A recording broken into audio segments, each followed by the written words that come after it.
Bismillahirrahmanirrahim.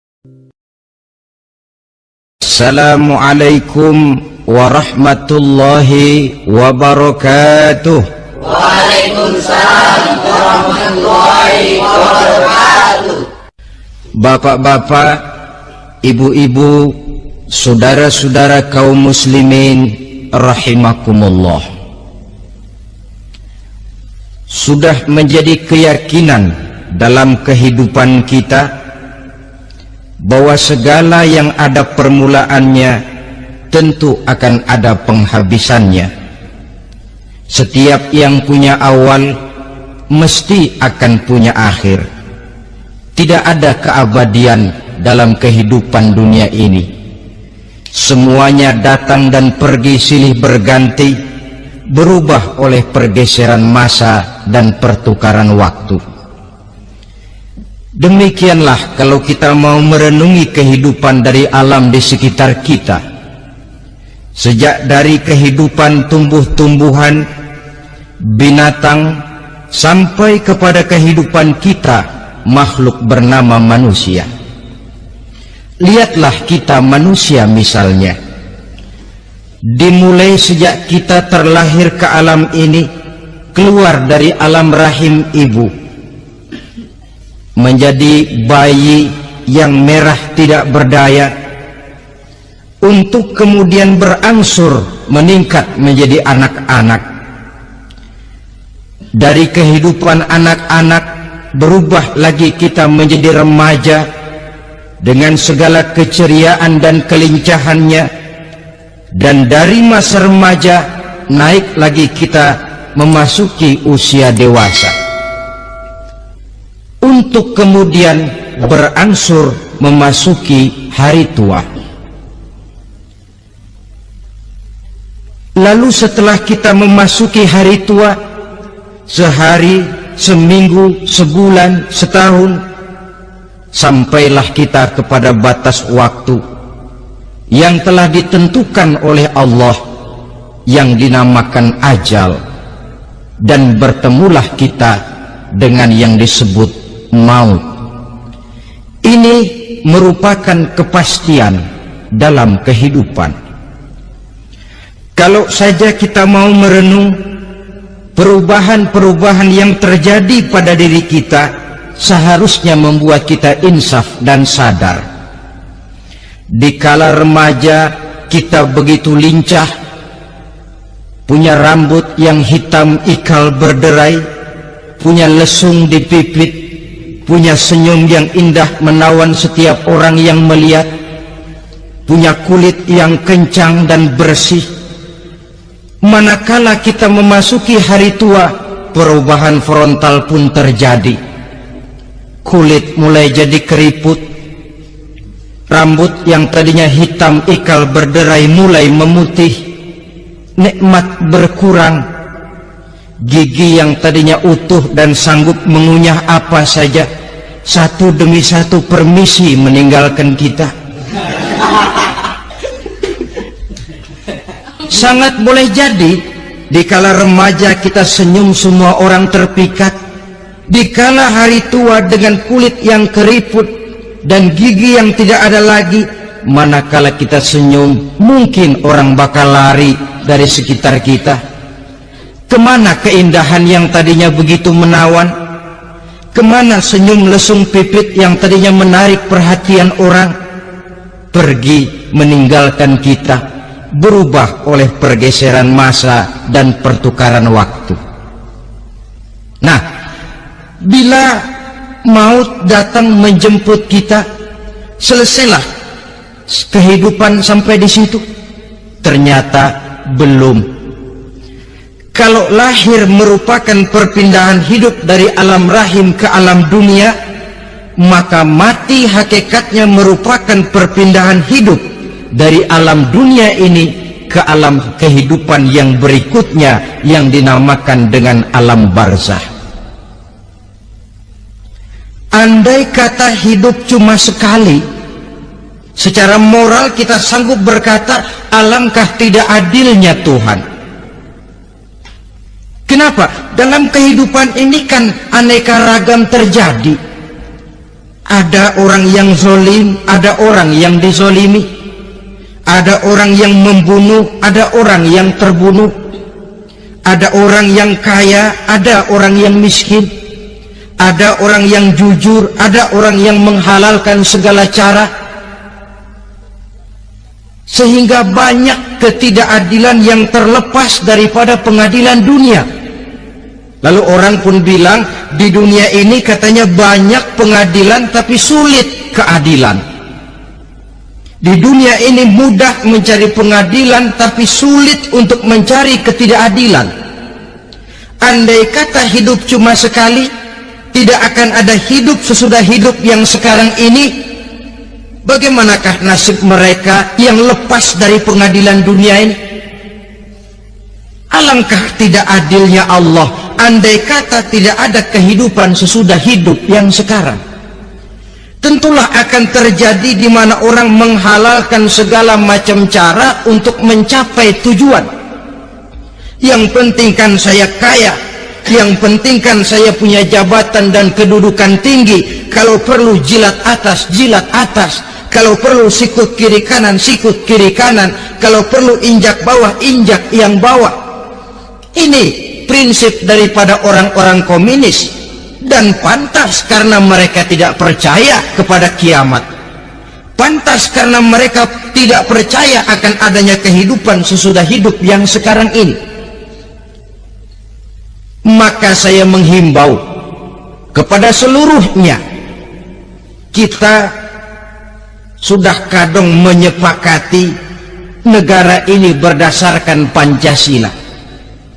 Kita sudah kadung konsensus bahwa PKI dengan seluruh ajarannya tidak punya hak hidup di bumi Pancasila yang kita cintai ini. Maka salah satu ajaran PKI tujuan menghalalkan cara. Kita orang Indonesia yang berbudi pekerti luhur, yang punya nilai budaya tinggi, janganlah sampai mencaci PKI, membubarkan PKI, mengutukkan PKI, tapi dalam kehidupan sehari-hari prakteknya prinsip komunis kita pakai. Apa itu? Tujuan menghalalkan cara. Asal sudah tujuan tercapai, cara apapun saja halal. Itu pandangan hidup orang yang tidak percaya kepada adanya hari akhirat. Sebagai muslim yang yakin akhirat ada, kiamat pasti akan datang. Hidup tidak cuma sekali. Maka kalau kita zalim, kalau kita berbuat aniaya, kalau kita melakukan korupsi, kalau kita merugikan orang lain, boleh jadi kita terlepas daripada pengadilan dunia. Tapi ingatlah, kita tidak akan pernah lepas dari pengadilan Allah, pengadilan Qadhi Rabbul Jalil, di mana kita akan diadili dengan seadil-adilnya, dan tidak satu perbuatan yang bersifat salah, yang bagaimanapun kecilnya, yang akan lepas dari pengadilan di akhirat itu nanti. Pantas saja kalau satu hari malaikat Jibril datang menasihati Rasulullah sallallahu alaihi wasallam, yang artinya juga menasihati kita semua. Apa kata malaikat Jibril kepada baginda Nabi? Ya Muhammad, ish ma syi'ta fa innaka mayyitun. Hai Muhammad, hiduplah semau kamu, tapi jangan lupa kamu pasti akan mati. Kalau memang dilarang tidak terlarang, dicegah tidak tercegah, kamu mau melaksanakan hidup menurut maumu sendiri, persilakan, hiduplah menurut mau dan gayamu. Tapi jangan lupa, fa innaka mayyitun, satu saat kau pasti bakal mati. Dan mati itu bukan akhir dari segalanya, dia babak baru bagi kehidupan selanjutnya. Silahkan hidup menurut maumu, tapi jangan lupa kau pasti akan mati. Wa'mal ma syi'ta fa innaka majziyun bih. kerjakan apa saja yang kamu mau. Kalau kau mau menghalalkan segala macam cara, persilahkan halalkan segala macam cara. Tapi jangan lupa kau akan mendapat balasan dari seluruh amal perbuatanmu. Wa ahbib ma syi'ta fa innaka mufariquhu. Dan cintailah apa saja yang mau kau cintai. Kau cintai anak istrimu, silahkan. Kau cintai harta bendamu, tafadhal. Kau cintai tanah airmu, kau cintai pangkat dan jabatanmu, persilahkan. Tapi jangan lupa, fa innaka mufariquhu, kau pasti akan berpisah dan akan meninggalkan segala yang kau cintai itu. Apa artinya ini buat kita? Ternyata sesudah maut datang menjemput kita, ada kehidupan sesudah hidup yang sekarang ini. Ini yang mendorong kita untuk dalam kehidupan di dunia ini tidak melakukan prinsip saenake dewe, semaunya sendiri saja, asal perut kenyang, asal pangkat tinggi, asal harta dapat. Masa bodoh dengan merugikan orang lain, masa bodoh dengan menipu orang lain. Iku jenenge saenake dewe. Muslim tidak diajarkan. Ingat manusia, setelah kau mati, setelah kiamat datang, kau akan dibangkitkan, kau akan dimintakan pertanggungan jawab tentang kehidupan yang sekarang ini.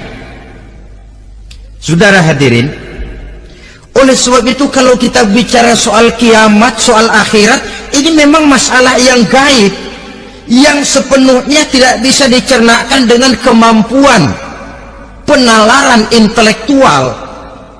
Dasar di dalam membicarakan ini tidak lain adalah iman kita kepada Allah Subhanahu wa ta'ala. Bukan cuma zaman sekarang, dari zamannya Nabi, orang itu kalau sudah bicara kiamat, bicara akhirat, ada yang ragu-ragu, ada yang menolak sama sekali. Bukan dari zaman sekarang, dari zaman dulu. Pernah kok satu saat Rasulullah itu dakwah menceritakan, saudara-saudara, akan terjadi kiamat di mana Allah akan membangkitkan manusia dari kuburnya untuk memintakan pertanggungan jawab. Ini dalam dakwahnya Nabi pidato macam itu. Apa reaksi orang? Yang beriman ya mantap, tapi yang tidak beriman, bajingan-bajingan Quraisy ini, mereka bertepuk tangan, mengejek, mencaci. Malahan ini yang luar biasa, ada dua orang kafir namanya Ubay bin Ka'ab dan Al-As bin Wa'il. Mendengar pidato macam ini, mereka buru-buru pulang ke rumah. Ngapain? Ngambil pacul. Lalu berangkat nyari kuburan tua. Dia gali itu kuburan, tulang-tulangnya diangkut, dibawa ke depan Nabi. Ya Muhammad, tulang-tulang yang udah hancur begini, siapa yang bisa ngidupin lagi? Yang macam-macam aja kamu Muhammad, nggak rasional, nggak masuk akal. Allah menjawab. Apa kata Allah?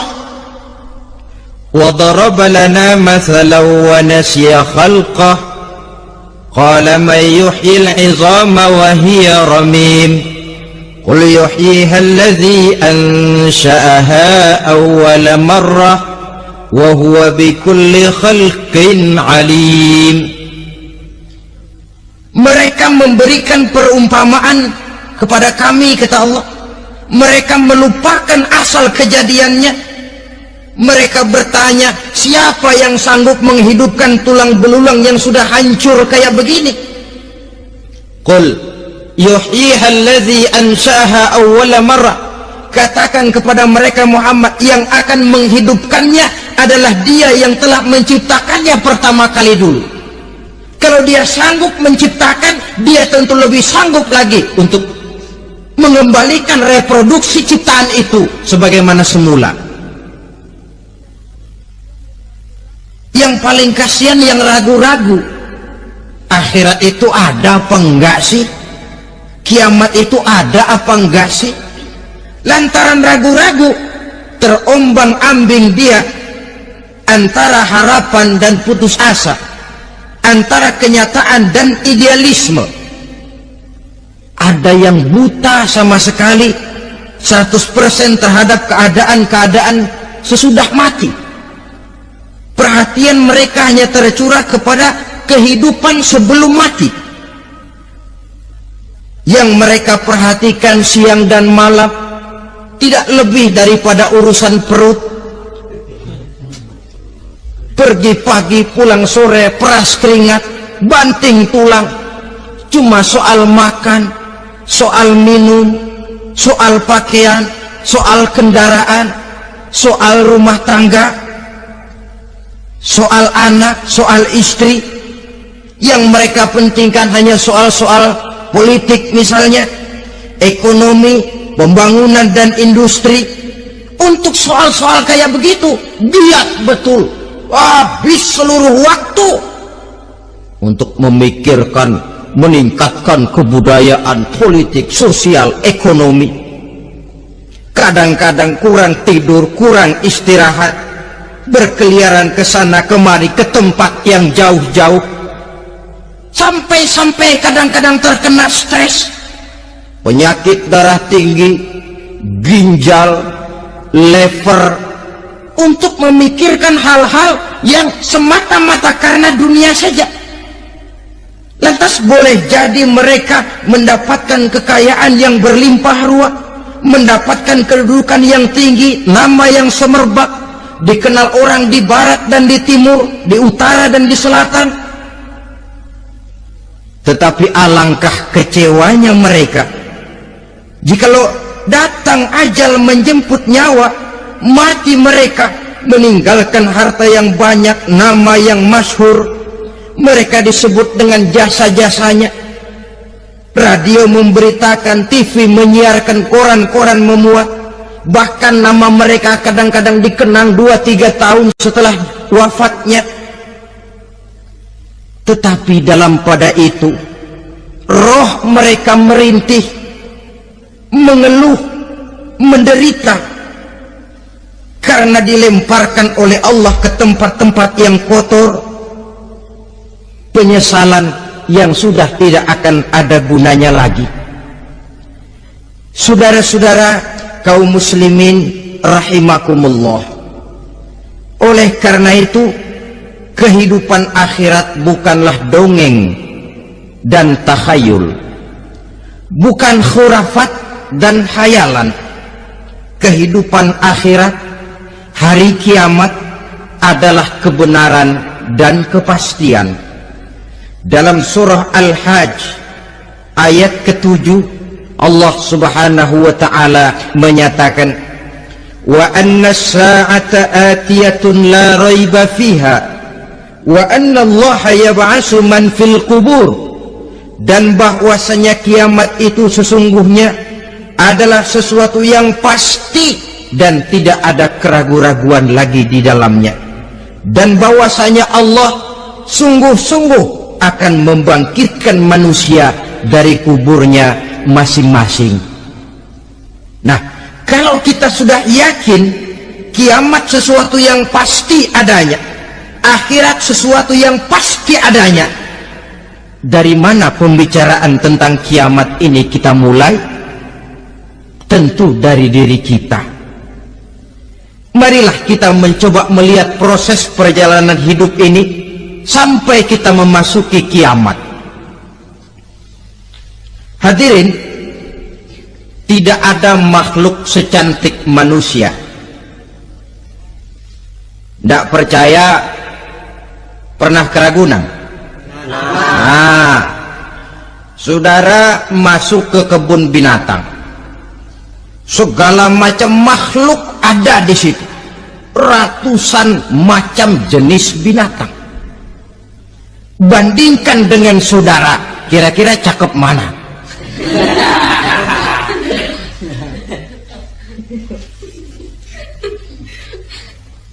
Dari seluruh makhluk yang diciptakan Allah itu, manusia fi ahsani taqwim, dalam bentuk yang paling sempurna, sejak susunan biologis sampai kemampuan berpikir. Biologis kita ya Allah, diciptakan kita begini rupa, diberikan 2 kaki untuk berjalan, 2 tangan untuk bekerja, diberikan 2 mata, dua-duanya di depan. Pernah saudara mikir kalau mata kita yang satu di depan, yang satu di belakang? Rasanya nggak laku kacamata.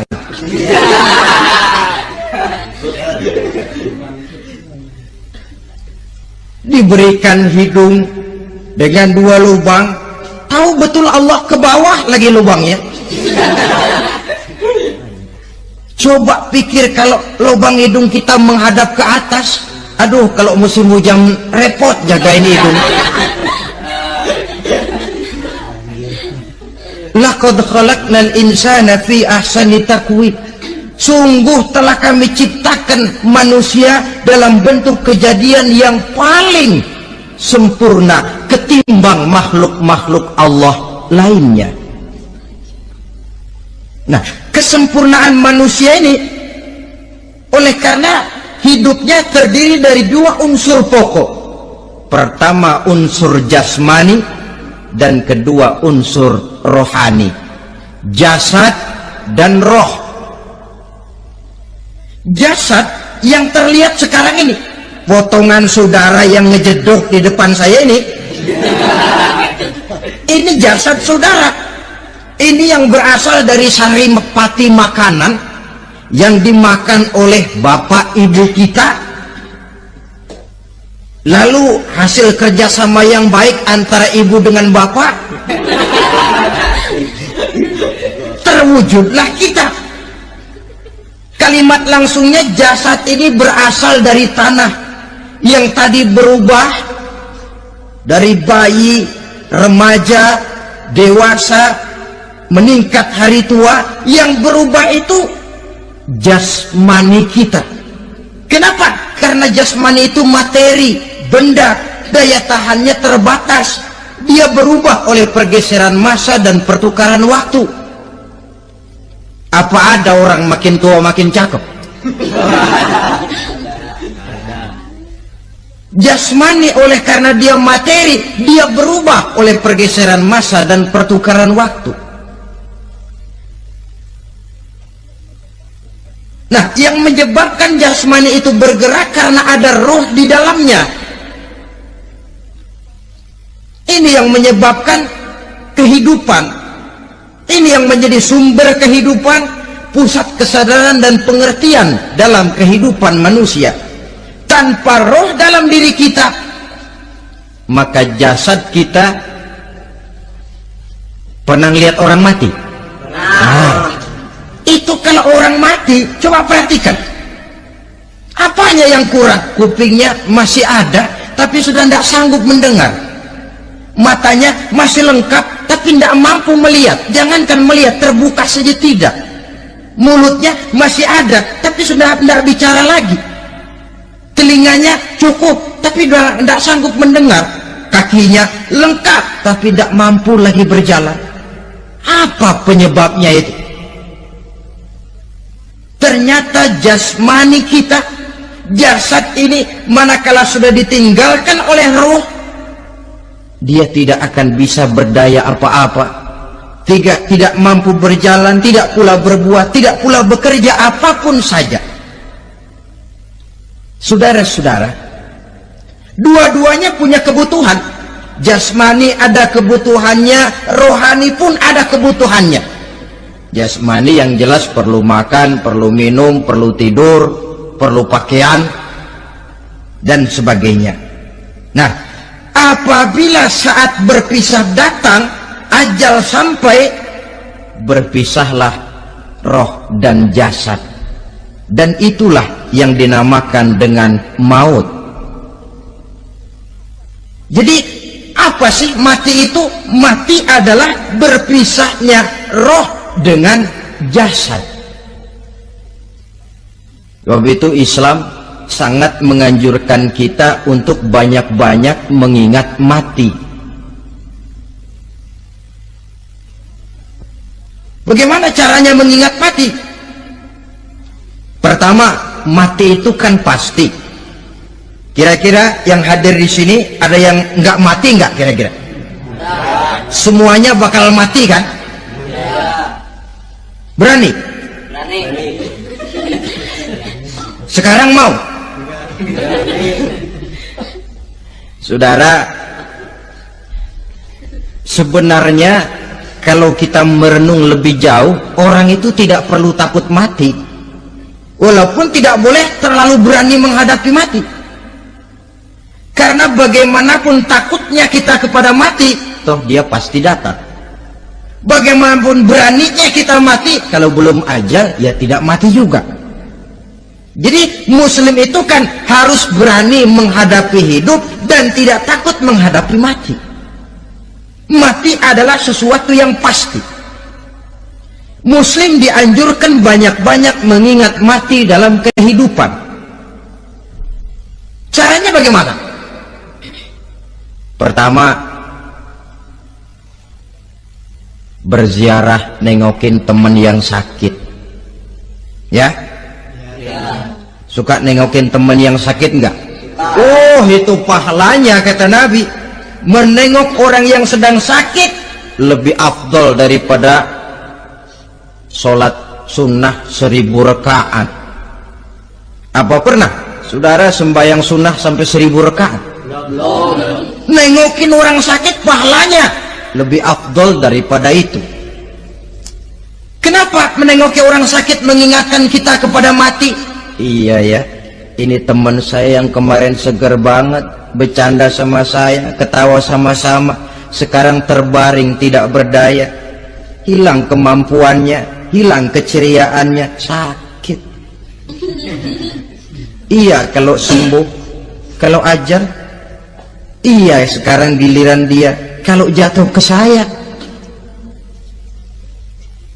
Lalu menghibur teman dengan kata-kata yang enak, yang akan mendatangkan sugesti supaya dia cepat sembuh.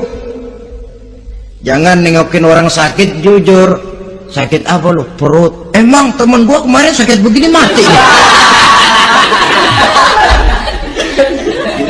Wah, itu orang bisa jadi shock lantaran etika kita tidak akan sampai ke sana.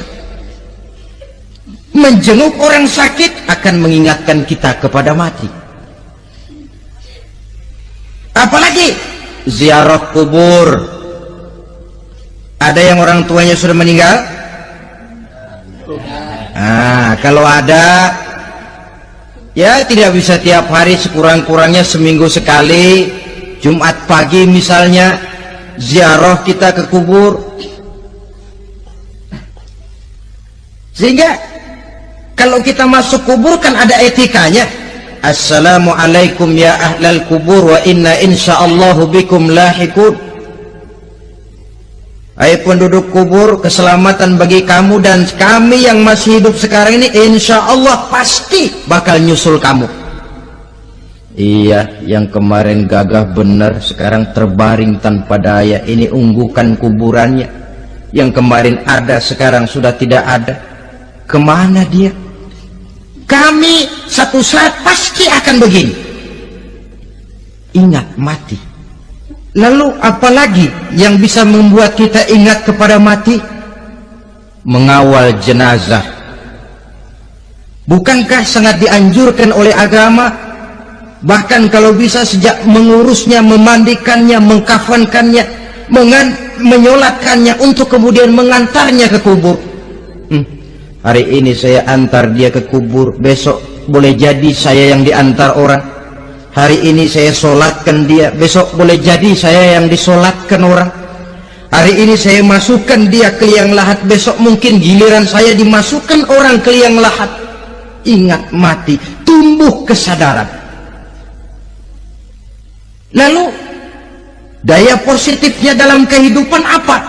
Nah, saudara-saudara hadirin, orang yang mengingat mati bukan lantas menjadi lemah dalam kehidupan, menjadi putus asa, sedikit semangat, terbentur kesulitan, mudah frustasi.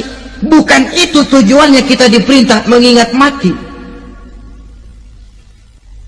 Jelasnya Islam menganjurkan kita untuk mengingat mati guna maksud-maksud yang positif, supaya orang lalu sadar hidup ini cuma sebentar. Maka mumpung hidup, nah ini mumpung, tapi mumpung yang baik.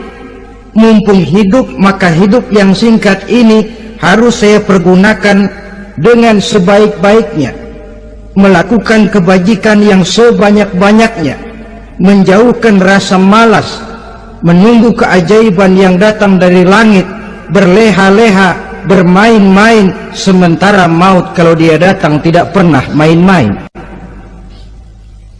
Pantas kalau seorang penyair bernama Syauqi memesankan, tazawwad bittaqwa fa innaka la tadri idza hanna al-lailu hal ta'ishu ila al-fajri, kam min sahihin mata min ghairi illatin wa kam min alilin 'asha hinan min ad-dahri. Persiapkan dirimu dengan takwa, sebab kamu tidak tahu apabila malam datang kamu masih bisa hidup apa enggak besok pagi. Apa ada jaminan saudara yang kumpul di depan saya malam ini besok masih bisa hidup? Tidak. Ada jaminan? Tidak ada sama sekali. Kam min sahihin mata min ghairi illatin. Berapa banyak orang sehat mati nggak pakai sakit lagi. Sebabnya kadang-kadang ringan saja. Ada yang cuma jatuh di kamar mandi mati. Ada yang cuma ketiban pensil. Iya, kalau ketiban pensil 3 peti masa nggak mati. Ta'addadatil asbab wal maut wahid. Sebabnya boleh jadi macam-macam, tapi mati satu juga, yaitu mati. Dia seperti kelapa yang terlalu tua jatuh ke bawah, yang kembang baru keluar pun jatuh ke bawah. Itulah mati. Dia datang menjemput yang bayi, dia datang mengambil yang anak-anak, dia datang juga kepada yang remaja, kepada yang dewasa, kepada yang tua sekalipun. Jangan yang remaja lalu berpikir, gua rasanya masih jauh banget mau mati. Ini sesuatu yang pasti yang kita tidak pernah diberitahu kapannya. Kalau dikasih tahu kapannya kan kita bisa, umpama malaikat maut datang ke rumah saya, saudara Zainuddin kau mati 80 tahun lagi. Wah, saya kan berhitung, masih lama, poya-poya aja dulu Tapi ini tidak pernah diberitahu kepada kita. Lantaran tidak diberitahu itulah kita perlu bersiap-siap dengan selalu mengingat-ingat mati yang mendorong kita untuk berbuat positif. Satu contoh peringatan mati yang mendatangkan positif pada peristiwa ketika turun perintah hijrah. Ketika di Mekah sudah terpepet turun perintah hijrah. Ini sahabat yang berangkat hijrah, jangan dikira semua bulat hati. Ada yang mikir, kalau saya hijrah berangkat dari Mekah ke Madinah, nanti di tengah jalan dicegat oleh kafir Quraisy lalu dibunuh, mati saya. Takut mati. Allah peringatkan, kullu nafsin za'iqatul maut. Kamu disuruh hijrah saja takut mati, padahal kamu tahu semua yang hidup bakalan mati. Diam saja di Mekah mati, hijrah ke Madinah pun akan mati. Mendengar ayat ini, Sayyidina Umar bin Khattab seperti dibakar semangatnya. Kalau sebagian sahabat hijrah sembunyi-sembunyi, beliau mau hijrah itu malah bajingan Quraisy dikumpulkan ke Ka'bah. Pidato, ya ma'syara Quraisy, dedengkot Quraisy, dengerin. Besok pagi yang namanya Umar bin Khattab mau hijrah dari Mekah ke Madinah. Siapa yang kepengen kepalanya berpisah dengan badannya, persilahkan cegat Umar di jalanan. Besok dengan tenang dia berangkat hijrah, gak ada yang berani nyegat. Tuh Quraisy juga barangkali mikir, gue ngapain nyegat penyakit. Begitu ingat mati, timbul semangat juang, timbul semangat berbuat. Ini ingat mati yang positif, bukan yang melemahkan semangat. Dah jangan kerja rajin-rajin dah, lu bakalan mati. Ini ingat mati yang salah pasang. Ingat mati seharusnya mendorong manusia untuk berbuat lebih tekun. Allah memberikan peringatan, qul innal mauta alladhi tafirruna minhu fa innahu mulaqikum. Katakan, maut yang kamu akan melarikan diri daripadanya, yang kamu takuti benar dia pasti akan datang menjemput kamu. Saudara-saudara hadirin yang saya hormati, datangnya memang tidak kita harapkan yang namanya maut, tapi sekali dia datang tidak ada pintu tempat kita lari. Dia memang tidak pernah kita undang, tapi sekali dia datang mengetok pintu, kekuatan apa yang bisa menolak? Dia sebuah tanda seru dalam kehidupan. Apa yang menyebabkan orang takut mati? Pertama barangkali karena dia tidak tahu bagaimana kehidupan sesudah mati. Alam kubur gelap, alam akhirat gelap, sehingga dia bingung. Lantaran bingung lalu jadi takut. Yang kedua boleh jadi oleh bayangan-bayangan dosa yang pernah dia kerjakan di dunia ini. Kerjanya cuma menumpuk dosa. Dia gembira, bahagia, tertawa di atas tumpukan dosanya, merasa segan berpisah dengan seluruh kehidupan ini, sehingga boleh jadi maut adalah sesuatu yang ditakutkannya benar dalam kehidupan. Tapi bagaimanapun takutnya, tidak ada tempat lari dari dia. Dalam ayat lain Allah jelaskan, aynama takunu yudrikumul mautu walau kuntum fi burujim musayyadah. Di mana saja kamu berada, dalam benteng yang paling tangguh sekalipun, maut pasti akan datang menjemput kamu. Nah, bagaimana caranya maut datang menjemput kita? Bila datang dia, sang malaikat pencabut nyawa, malaikat Israel namanya, hendak mengambil ruh kita. Dalam suasana macam begitu, di akhir kehidupan dunia, dalam berhadapan dengan sakaratul maut, terbagilah manusia dalam dua bagian besar. Pertama, yang menghadapi sakaratul maut itu dengan husnul khatimah, baik di akhirnya, sehingga pada saat ruhnya berpisah dengan jasadnya, kelihatan dia seperti senyum, mukanya cerah. Bahkan sebelum itu boleh jadi dia sempat meninggalkan pesan-pesan yang baik. Ada yang sempat azan, ada yang sempat baca Quran. Pernah kan nemui orang yang mau mati seperti itu? Yang sempat azan, yang sempat baca Quran, yang sempat meninggalkan wasiat-wasiat yang baik. Sebab apa? Malaikat maut datang menjemput mereka juga dengan baik-baik.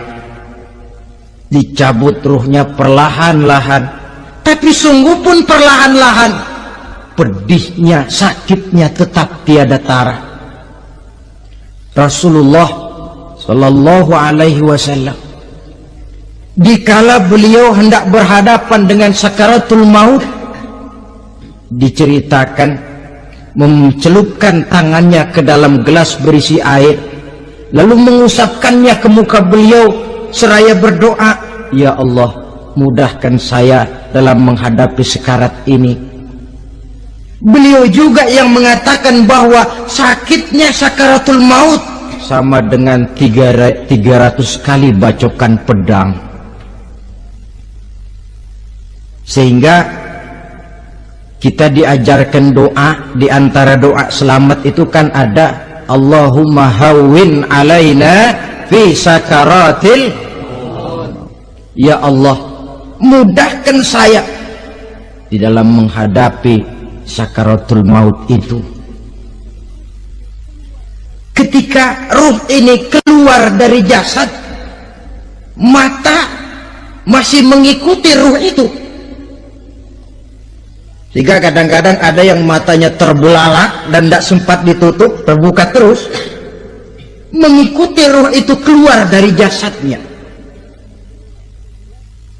Adapun golongan kedua, manusia yang ketika berhadapan dengan sakaratul maut mendapatkan su'ul khatimah, jelek di penghabisannya, sekaratnya sudah setengah mati, lalu jelek juga di akhirnya, mati dalam keadaan yang tidak baik, tidak terpuji.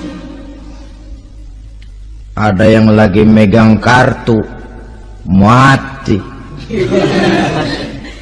Ada yang lagi di tempat ngadu ayam, mati. Ada yang lagi di tempat pelacuran, mati. Ada yang lagi megang botol minuman keras, mati. Nih barangkali malaikat maut gemes banget nariknya, lu bajingan, lu tarik terus kan. Mati su'ul khatimah.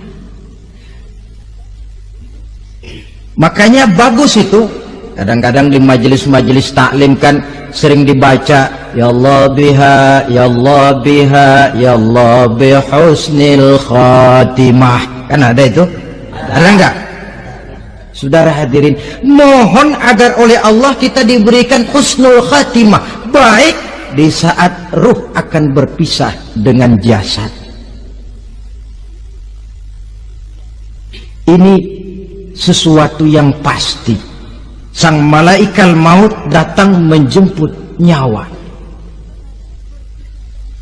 Setelah ruh berpisah dari badan, maka tinggallah sang badan, ditangisi oleh semua yang kita tinggalkan.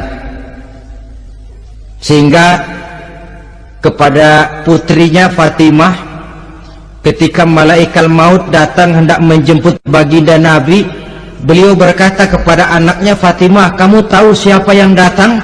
Saya tidak tahu, Bapak. Yang datang hadimul lazat, itu dia yang menghancurkan seluruh kesenangan dunia.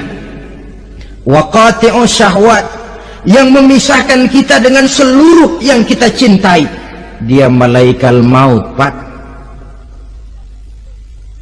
Manakala jasad sudah ditinggalkan oleh ruh, itulah yang dikerubungi orang.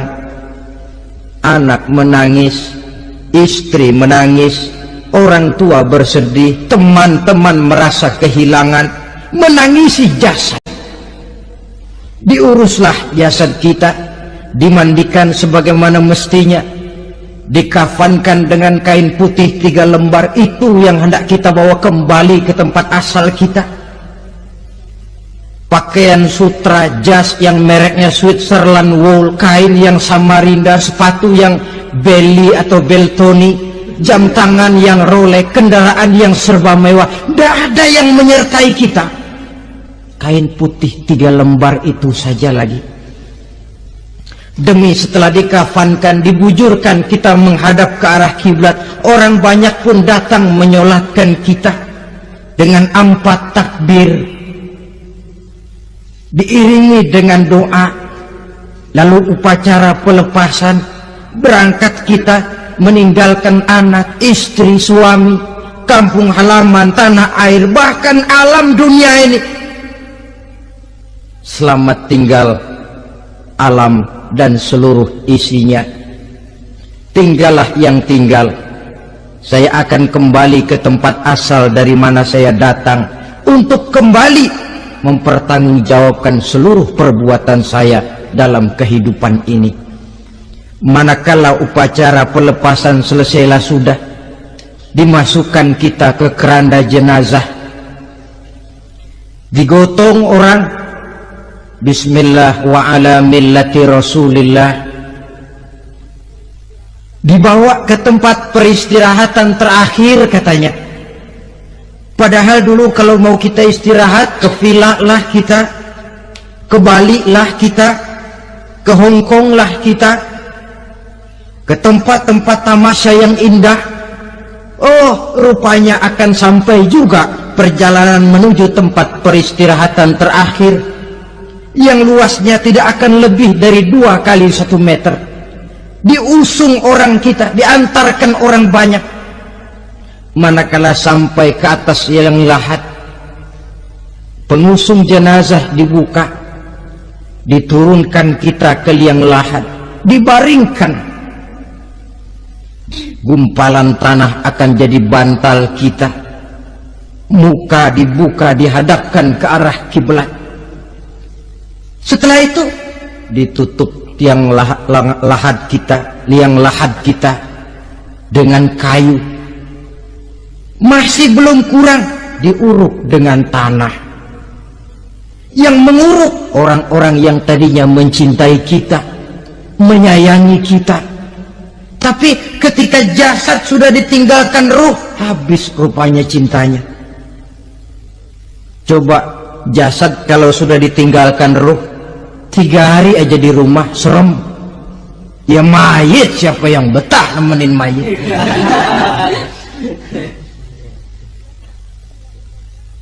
Lalu bila upacara pemakaman selesai, maka berusahalah semuanya. Para pengantar akan kembali ke rumahnya masing-masing. Maka masuk kita ke alam kehidupan, yaitu yang disebut alam barzakh atau alam kubur. Apa selesai hidup sampai di situ? Tidak. Hanya beberapa langkah setelah yang mengantar kita pulang, diriwayatkan dalam hadis Bukhari dan Muslim, bila seseorang sudah diletakkan di kuburnya lalu yang mengantar kembali pulang, maka roh si mayit akan dapat mendengar bunyi terompah orang yang pulang itu. Bunyi terompahnya terdengar. Datang 2 malaikat menanyakan dia dengan pertanyaan-pertanyaan yang kalau bisa dijawab dengan betul, 2 malaikat yang bernama Munkar Nakir akan bilang, jawabanmu betul, tenanglah kau di sini, naumatal arus, tidurlah kau di sini seperti tidurnya pengantin. Orang yang baik-baik di alam kuburnya akan mendapat nikmat kubur, sehingga masa penantian yang lama. Sebab jangan lupa, kita masuk ke kubur itu kan menunggu sampai datangnya hari kiamat. Jadi kalau kiamat umpama masih 1000 tahun lagi, ya 1000 tahun kita menunggu. Orang yang baik-baik penantian di alam kubur, kata malaikat, naumatal arus, tidurlah kamu seperti tidurnya pengantin. Bagaimana sih tidurnya pengantin? Nggak berasa. Iya, kata anak sekarang, endah aja udah. Begitu menerusin pagi, kata lakinya, malam sebentar bener ya Neng. Sebentar betul katanya malam. Ya tentu saja tidak terasa. Kenapa? Dia tidak pernah memikirkan waktu, terbawa oleh kenikmatan dan kelezatan yang dirasakannya dalam kehidupan. Tapi orang kafir, orang yang dosanya bertumpuk, tidak sanggup menjawab pertanyaan 2 orang malaikat, maka dia akan mendapat azab di alam kuburnya terus menerus siang dan malam sampai datangnya hari kiamat. Ibarat maling ayam ketangkep, belum masuk pengadilan udah digebugin duluan. Kan begitu kan? Ya. Ada maling ayam nggak di sini? Nah, itu yang nyaut tadi pengalaman itu. Di sidang belum divonis, belum digebukin babak belur. Saudara hadirin, maka alam kubur bisa merupakan raudhatun min riyadil jannah. Taman di antara taman-taman surga pun juga bisa merupakan hufratun min hufarin niran, menjadi liang daripada neraka. Ada lagi riwayat yang dari Imam Muslim yang diperoleh dari Zaid bin Sabit. Zaid bin Sabit cerita, suatu hari kami bersama Rasulullah sallallahu alaihi wasallam berada dalam kebun kepunyaan Bani Najjar. Rasulullah sedang duduk di atas keledai. Tiba-tiba entah bagaimana itu keledai terkejut, kaget, berontak, hampir Rasulullah jatuh. Rasulullah kemudian bertanya, rupanya di kebun itu ada kuburan tua, 5 atau 4 kuburan. Rasulullah lalu bertanya, saudara-saudara, ada yang tahu nggak ini kuburan siapa? Nggak ada ya Rasulullah. Memang kenapa? Ini penghuni kuburnya lagi disiksa oleh Allah. Andai kata boleh, saya mohon kepada Allah supaya kamu dengar seperti yang saya dengar. Andai kata saja kamu kuat mendengarnya, saya pasti akan berdoa. Tapi sayang, saya yakin kamu pasti tidak akan kuat mendengar mereka mendapat azab di kuburnya. Hadis sahih riwayat Imam Muslim dari Zaid bin Sabit. Kehidupan di alam barzah. Pak, iya kalau yang matinya dikuburin. Lah kalau yang matinya dia ceburin ke laut, dibakar, di medan perang hilang, nggak ketahuan kemana jenazahnya. Saudara, hilang kek, dikubur kek, di dalam lautan direndam kek, itu kan cuma logika kita. Menurut Allah tidak ada perbedaan orang mati dikubur di dasar lautan atau dibakar sampai jadi abu, atau gugur di medan perang tidak ketemu jenazahnya. Entah mereka tetap masuk ke alam barzah namanya. Jasad boleh hancur, tapi roh sebagai sumber kehidupan, pusat kesadaran dan pengertian, dia tetap ada, mengalami kebahagiaan dan kegembiraan atau mengalami kepedihan dan penderitaan, bergantung kepada amalan yang kita lakukan dalam kehidupan di dunia ini. Maka dalam Yasin tadi kan jelas, qul yuhyiha alladzi ansha'aha awwala marrah, yang menghidupkan mereka yang dikubur di dasar lautan, mereka yang dibakar sampai jadi abu, yang akan menghidupkan ialah Allah yang menciptakan mereka dulu pertama kalinya. Jadi kalau sudah ada aslinya, ya tentu tidak perlu contoh lagi, akan sangat mudah membuatnya. Orang tua kita, keluarga kita yang sudah berpulang, mereka di alam barzah sekarang ini bisa mendapat nikmat kubur, bisa mendapat azab kubur, bergantung amalan mereka dalam kehidupan di dunia ini. Dalam Musnad Imam Ahmad dan Sahih Abi Hatim malah ada tambahan riwayat, orang yang banyak kebajikannya di dunia, amalannya akan datang menemani dia. Sholatnya dekat kepalanya, puasa sebelah kanan, zakat sebelah kiri, menghibur dia. Malahan dikatakan berbentuk orang yang cantik menemani dia di alam kuburnya. Aneh, dia tanya, man anta lam ara fid dunya ajmal minka, siapa kamu? Di dunia ini belum pernah saya melihat orang secantik kamu. Dia jawab, ana amaluka soleh, saya adalah amalmu yang soleh yang kau kerjakan waktu di dunia. Saya sekarang diperintahkan untuk menemani kamu di sini. Alhamdulillah. Sedangkan amalnya yang jahat akan datang dalam bentuk yang menyeramkan menemani dia di sana. Bayangin deh, di kuburan ditemenin yang serem-serem. Sama juga di dunia. Di dunia Kalau kita di tempat gelap ditemenin orang cakep, enak nggak? Wah, pengalaman. Tapi coba bayangin, sudah tempatnya gelap, yang nemenin jelek nggak ketulungan, gerah kita. Nah, saudara hadirin yang saya hormati, lalu bagaimana tempat arwah-arwah yang sudah kembali menghadap Allah yang disebut mustaqarrul arwah itu?